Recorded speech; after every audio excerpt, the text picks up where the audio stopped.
ఏటన్నా వెలగన్నా పట్టుపడలే మీ అందరూ చేసుకోండి. ఎవరు తాతయ్య నువ్వు నీవు రాను ఏం రావు రాను. మనం ఎక్కడ చెప్తాం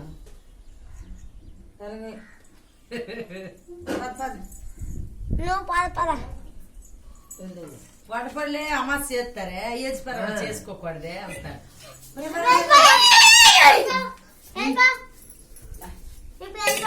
వెళ్ళిపో వదలరా వదలరా వెళ్తుందిలే తోలిద్దాం పద. అక్కడికి వీడు బొట్టపొడలు అమ్మ చేసుకోడట ఏజ్ పర్వాలు చేసుకుందట అమ్మ. బొట్టు పోను. వీడు బొట్టపొడలు చేసుకో. వీడు బొట్టుపోళ్ళు అయ్యప్ప అమ్మచ్చుతాడు అయ్యప్పరంలో నేను బొట్ట పోర్లే చేయను. నేను బడ పోర్లే చేయను. అలా వెళ్ళిపోతే అందరి మాట ఒకదే